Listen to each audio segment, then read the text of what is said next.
Welcome to Tattletale. Here's today's story. I found a folder on my computer called Do Not Open You Already Did. I'm not the type to believe in supernatural crap. No ghosts. No haunted dolls. No this mirror is cursed stories. Just logic and code. I work IT. Quiet job. Quiet life. I fix other people's dumb mistakes and make sure our company's backend doesn't collapse. I don't go looking for weird stuff. But last Tuesday, after a 3-minute power outage, something new appeared on my desktop. A folder named Do Not Open You Already Did. It was tucked neatly between my recycling bin and a spreadsheet I hadn't touched in weeks. I assumed it was a prank. Maybe someone at work being clever. The naming convention sounded like a joke, like a lazy horror game gimmick. I hovered over it. No properties info. No creation date. Just there. I tried deleting it. My system froze for 2 seconds, then the folder vanished. Didn't think much of it. Power cuts can cause weird desktop artifacts sometimes. But the next day it came back. Same name. Do Not Open You Already Did. This time curiosity got the better of me. Inside were 2 files. Webcam capture 2am, MOV. Draft/email to Lisa txt. Now here's the thing, I don't use my webcam. And I don't know Elisa. I opened the video. It was me. Sitting at my desk, lit by the glow of the monitor. I wasn't doing anything, just staring at the screen. No sound. Just breathing. Then, without warning, I looked straight into the camera and whispered, "Don't open the next one." The screen went black. I sat there for a full minute before I even moved. Then, like an idiot, I opened the second file. The second file was a plain text document. No formatting. No timestamps. Just a short draft of an email. And it was written by me. Subject, Lisa, I found it again. I don't know if this will reach you before they reset it, but the folder came back. Same time, same files.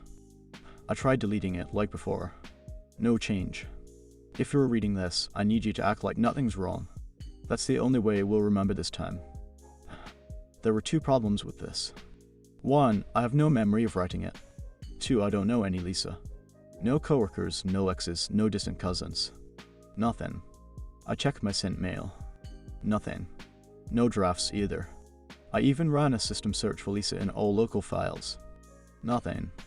So I backed up the folder onto an encrypted flash drive and shut my laptop for the night. I couldn't sleep. Kept thinking about the video. The way I looked at the camera. The exact way my mouth moved. The whisper. It wasn't some deepfake or glitch. It was me. In my own room. Saying something I didn't remember saying. The next morning, the folder was gone again. But the flash drive was corrupted. Not just unreadable blank. Like I had never stored anything to begin with. The icon still showed 32 GB used, but every recovery program said the same thing. No retrievable files found.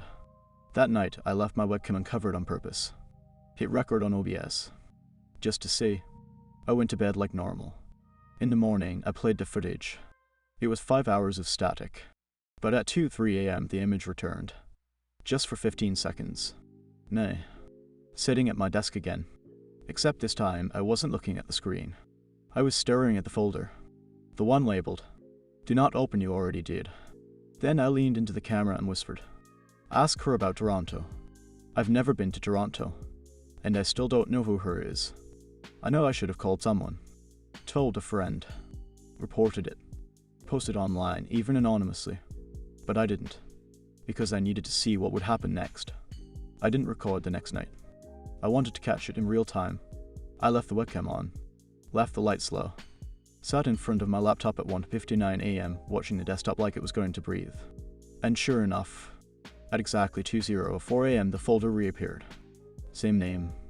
Same spot. But this time, there were 3 files inside.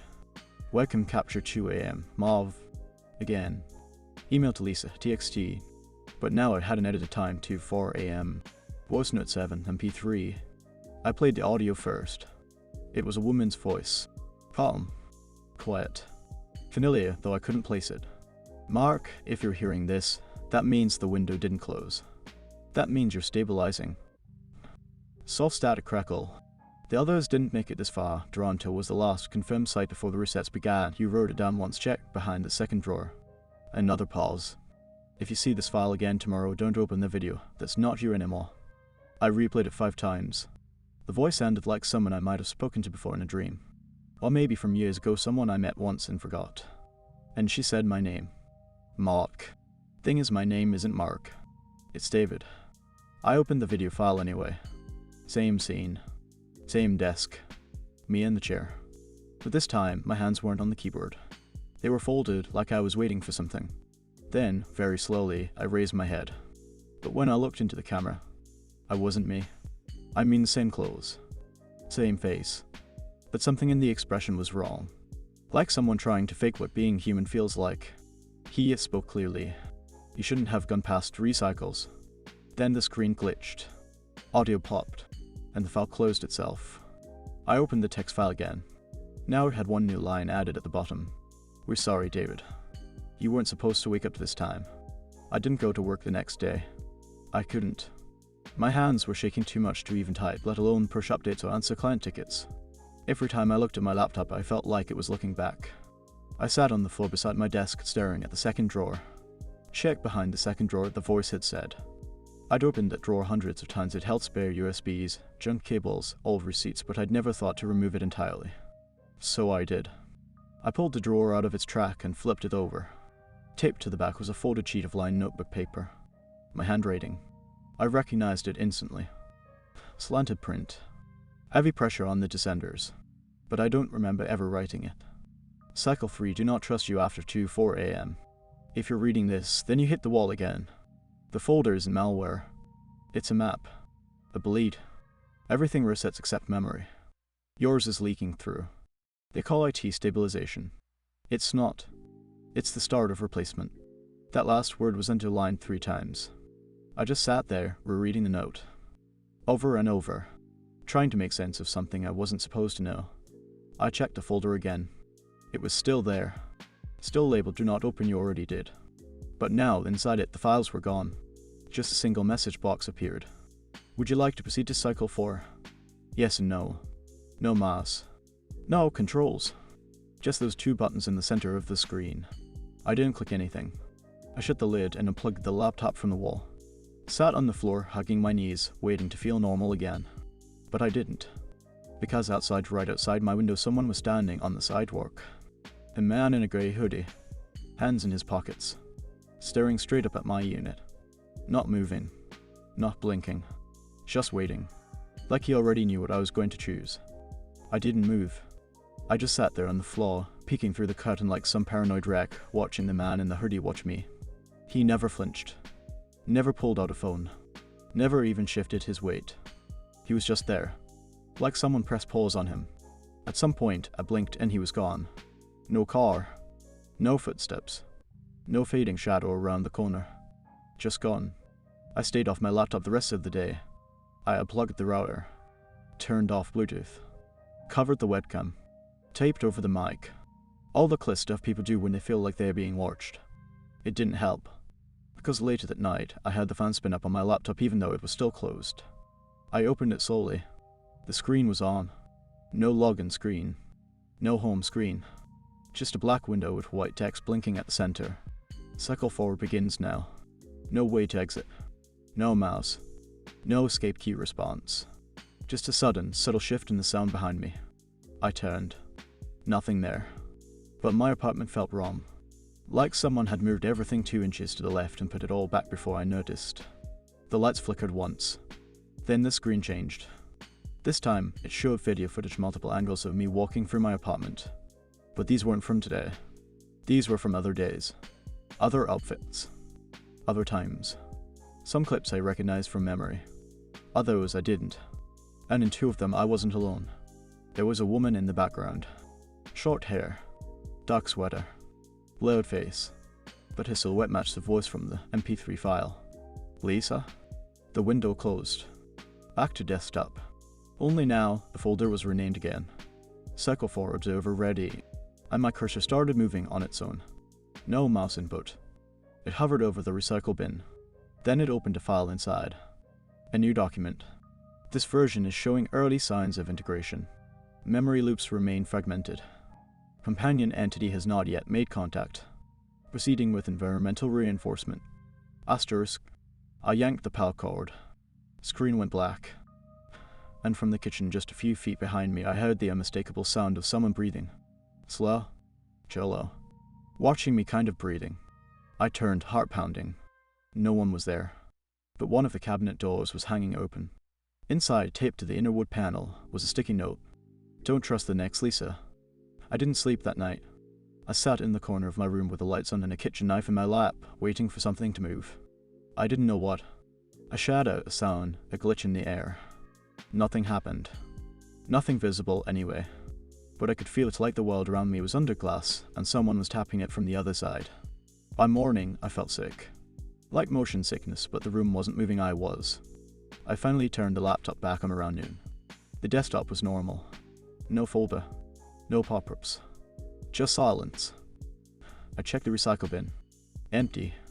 My files were untouched. For a moment, I wondered if it really had been a dream. Or a breakdown. Stress, maybe. Too much time alone. Too much caffeine. But then the doorbell rang. Not a knock. A chime. I never get visitors. I waited. The bell rang again. I walked to the door, gripping the edge of the counter of the hallway like I might float off the floor if I didn't. Looked through the peephole. It was her.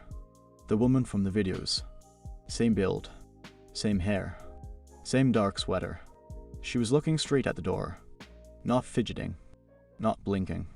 Just waiting. I didn't open it. She didn't knock again. She just spoke, loud enough for me to hear through the door. David, she said. I'm Lisa. My mouth went dry. She kept speaking, slowly, clearly. I'm not the one they warned you about. Then she stepped back, just enough for me to see her fully. She held up her phone. On the screen was a folder icon. Cycle 5 Final Clean. Then she said, You're not the first one I've visited. And smiled. ChatGPT said. I didn't open the door. Not because I was scared though I was, but because I knew once I did, I'd cross some invisible line. One that didn't reset. She waited for another 30 seconds. Then turned and walked down the hallway. Not rushed. Not sneaky. Just done. I watched her through the peephole until she was gone. Then I opened the door. Nothing on the floor. No note. No USB. No sign she'd ever been there. I went back inside and checked my laptop. The folder was back. This time it was labeled. Lisa spoke to you. Inside, one file. Playback, Mom. I hovered over it. Didn't open it. Instead, I checked the video properties. It had been created 42 seconds before Lisa rang my doorbell. I opened it. The footage showed her same dark sweater standing at the front door. But the angle was different. It was from inside my apartment. From over my shoulder. In the video, I was standing at the door, frozen, hand on the knob. Lisa on the other side of the peephole. And the voice in the background behind the camera was mine. But it was whispering. This is the clean version, don't break again. The clip ended. I checked the webcam. The light was off. I checked OBS, no recording history. No cache files. Nothing in temporary storage. And yet the footage existed. For a few seconds, I just sat there, staring at my own frozen face in the last frame. That's when the folder changed again. Not instantly. I watched it change. The name began to delete itself letter by letter. Then retyped. Begin cycle 5, wait for Lisa. And underneath it, a new file slowly faded in. Apology letter from Mark, DXD. I opened it. David, if you're reading this, I'm sorry. I think I was the one who broke it the first time. I thought I could hold on long enough to pass it forward to warn you. But every cycle forgets faster. Rebuilds harder. The version of me you saw? That wasn't me. That was what I became. You need to leave before she comes back. Not the one who smiled. The one they send next. She knocks twice. I closed the laptop. And just like clockwork, there was a knock at the door. Once. Then again. I didn't move. Didn't breathe. Didn't blink. I just stared at the door like it might grow teeth. 2 knocks. Exactly like Mark said. Not hurry. Not frantic. Just 2 patient and sharp. I backed away. My phone was still in my pocket. I pulled it out with shaking hands and opened the front camera to get a reflection off the doorknob. Low res, warped, but enough to make out the shape of someone standing there. It wasn't Lisa. Too tall. Too still. Broad shoulders. Wearing a long coat or maybe a suit, hard to tell in the reflection. No movement. No voice this time. Just presence. Then my laptop dinged. The folder had changed again. Now it read, failsafe initiated copy beginning. Inside it, a single image file. You looking back, JPG. I opened it. It was a photo of me, taken from the hallway like someone was behind me while I looked into the laptop screen. But my expression wasn't scared. It was blank, dead-eyed, slouched forward, and my mouth was slightly open, like I was mid-sentence. I zoomed in on the reflection in the laptop screen within the image. There was someone standing behind me, wearing the same coat as the figure at the door. I dropped the phone. The knock came again. Twice. Exactly the same. I ran to the bathroom and locked the door. No windows. Nowhere to go. Just a mirror and silence. The lights flickered. The air changed like pressure shifted in my lungs. Like the room was filling with static, only I couldn't hear it. And then, from the laptop in the other room, a voice played through the speakers. You made it to Cycle 5. This is where we usually lose you. But you're doing better than Mark. A pause. Then, let's see if you'll replace him. I held my breath. Not on purpose. It just happened like my lungs forgot what to do. The voice from the laptop was still playing, echoing down the hall from my apartment like it belonged there. Like it lived there. Your memory thread is holding. That's rare. The others always unravel by now. I gripped the edge of the sink with both hands, staring into the mirror. My reflection looked normal. But it felt wrong. Like it was waiting for me to move first. I whispered, "What do you want from me?" The voice answered. Not through the laptop this time, but through the mirror. Soft. Subtle. Inside my head. Stability. You weren't supposed to wake up with memory fragments, but you did, so we adapt. Mark broke the chain. Lisa tried to patch it. You're the test for a new thread. I shook my head. I'm not part of this. I'm not. You are. The lights cut out. Darkness swallowed the room except for the faint blue glow bleeding in under the door. The laptop screen. Still active. Then footsteps. Slow. Deliberate. Walking across the wood floor of my apartment. Coming closer to the bathroom. Each one louder than it should have been, like the space was amplifying them on purpose. I backed into the corner. Then I heard it. Breathing. Right on the other side of the door. And then, a whisper. David. Not a voice I recognized. Not Lisa. Not me. Something new. Then, we're ready to overwrite. And the doorknob began to turn. The doorknob clicked once. Then stopped. No creak. No push. Just a pulse like whoever, or whatever, was on the other side wanted to make sure I knew it could come in whenever it wanted. It didn't need permission. It was waiting. For what, I didn't know. I stared at the door, barely breathing, when the mirror behind me flashed. Just a flicker like static over glass. Then words appeared, not scratched or drawn, but embedded inside the reflection. Choose the version you want to keep. Underneath the text, two faint images began to fade in, one over each of my shoulders. On the left, May. Sitting at my desk. Laughing. Bright daylight through the window. Normal life. On the right, also me. Blank-eyed. Typing. Replaying videos. Watching cycle folders appear and vanish. Trapped in the loop. A new voice came from the mirror, not mine, not Lisa's, not Mark's. Something layered. Digital. Fractured. One leads to memory collapse, the other leads to replacement. I whispered, replacement of what? The reflection stared back. Ugh. Behind me, the door creaked. Only slightly. Enough to let in a sliver of cold air and blue light. The blow of the laptop. I turned and saw the screen flashing again, lines of code racing too fast to read. And at the center, Mark failed. David processing. Lisa stand by. I stepped toward the mirror. The options hovered behind me laughing, me trapped. I didn't want either. But the text changed again. Third option unlocked, partial recall. Warning, may cause persistent reality conflict.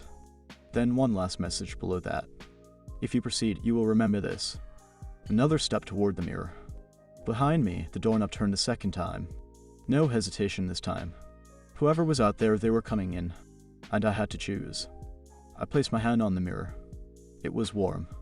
Not like a surface reflecting heat, but like skin. Like something alive was pulsing just beneath the glass. The two images on either side of me pulsed, two flickering slightly. Looping. Left laughter. Right collapse. And now, center a third version. Just static. Then it clicked. Partial recall. Not a clean reset. Not full erasure. A compromise. Keep the memories, but stay inside. Stay in the simulation knowing it's a simulation. I whispered, what happens if I choose that? The mirror answered instantly. Then you live in contradiction. And contradiction is the only way out. Behind me, the bathroom door creaked open. I turned. Nothing was there. Just empty hallway. But the light was wrong. Too cold. Too perfect. Like a high-resolution rendering of my apartment. And standing at the far end by the laptop was Lisa. But she wasn't moving. She was frozen, facing the screen. Her head tilted. As if she was waiting for input. The mirror flashed again. You're not supposed to see her like this. No one does. I stepped out of the bathroom. The hallway didn't feel like mine anymore. The shadows were too exact. The edges didn't bend with perspective. Like walking through a 3D model. Lisa didn't react. I walked up behind her slowly. On the screen, the folder was open. But this time, there were hundreds of files. Each one labeled. Cycle date terminated. And one, at the very bottom, highlighted in green. Cycle 5, David diverging. I touched her shoulder. Old. She blinked. But not like a normal blink, more like a reset. And then, in a voice almost human but slightly delayed, she said, we weren't expecting a third path. I whisper, what happens now? She turned to me, face neutral. Now you write it. I didn't answer her. I couldn't. My mouth was dry. My heart felt like it wasn't beating so much as stalling pause in between each, that like it needed permission to continue. Lisa stepped aside. She made no expression. No emotion. Like she was following protocol. Behind her, the screen was still open. Cycle 5, David diverging. Below it, a blinking cursor waited on a text document titled David Cycle Log, TXT. It was empty. The cursor pulsed, waiting for input. I sat down slowly. The chair didn't creak. The keys didn't feel real. More like they were part of the screen. A projection of what I expected to feel. I placed my fingers on the keyboard. Lisa stood behind me, silent. Then a line of text typed itself letter by letter, not from my hands. This is where he begins to remember. I swallowed hard. My hands moved without thinking. But not everything. I typed the words. Or maybe they typed me. Some memories aren't his. Some were borrowed. Some were left behind. I tried to stop. I really did. But I couldn't pull my hands away. He thinks he chose to come here. He didn't. He thinks he found the folder. The folder found him. Behind me, Lisa spoke again. Only this time her voice cracked. Just slightly. Like something inside her was splitting. You're getting too close. The text on the screen changed. All the words disappeared. Replaced by one line. Override in progress memory container full. Then the screen went black. And in the reflection of the monitor, I didn't see myself. I saw Mark. Not just someone who looked like him, it was him. Same tired eyes. Same slumped shoulders. Same grief behind the stare. He mouthed something. No sound. But I could read his lips. On. I stood up fast. The chair didn't fall. It just disappeared. Like the system stopped rendering it once it wasn't needed. Lisa didn't move. Her eyes were locked onto the monitor even though the screen was off. Like something else was running something only she could see. I backed away. The hallway behind me had changed again. Walls extended farther. Lights dimmed to grayscale. And on the far end I saw something new. A doorway. Not like my bathroom. Not like the apartment. This one was industrial thick metal, bolts lining the edges. Above it, a single word burned in red block letters. Aka. I walked toward it slowly. The closer I got, the more distorted everything around me became. The floor shifted underfoot like fabric being pulled tight. The ceiling rippled. My reflection in a side window stuttered like bad video frame by frame. Then I reached the door. There was a keypad. No numbers. Just one button. And I pressed it. The door opened. Inside was a small, dimly lit room with a glass panel on the far wall. Behind it, rows of servers. Thousands of small blinking lights. Storage towers. Cooling fans humming like breath. And in the center, behind the glass floating in some kind of suspension tank, May. Eyes closed. Wires running from my temples. My body half submerged in some clear fluid that didn't ripple or move. I stumbled back, but a speaker crackled to life above the door. Mark's voice. That's the original. You're the runtime version. You're not less real, you're just the one who made it farther. I turned. Lisa was behind me again. No sound. Just there.